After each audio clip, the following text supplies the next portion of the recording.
هذا توجهكم جديد لو قديم؟ يعني إلى مثلا الكل الآن تتحدث على أنه يابا كصادقون كعصاب هاي مو أول مرة نحكي بيها.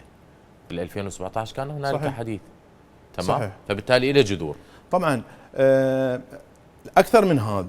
أنا أتذكر في عام 1/1/2012 زين. بعد خروج الاحتلال الأمريكي بشكل رسمي، سماحة الشيخ الأمين في خطبة إعلان بدء العمل بالمكتب السياسي قال الآن إحنا لا توجد حاجة للسلاح، الآن انخرطنا بالعمل السياسي.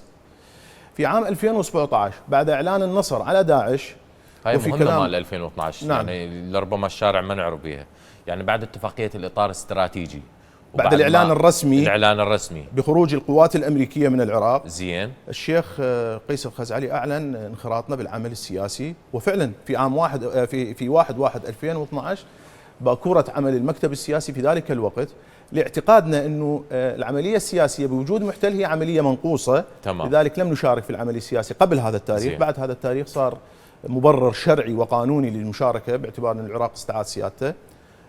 في عام 2017 بعد الانتصار بعد الإعلان انتصار على داعش، سماحة الشيخ الأمين بشكل معلن أعلن بفك ارتباط كل مقاتلين عصائب أهل الحق بحركة عصائب أهل الحق وإلحاقهم بألوية الحشد الشعبي.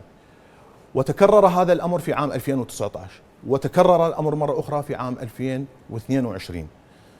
أكثر من مرة سماحة الشيخ أعلن عن فك ارتباط فصائل أو عفوا ألوية ومقاتلي عصائب أهل الحق واندماجهم تماما بمؤسسة الحشد الشعبي.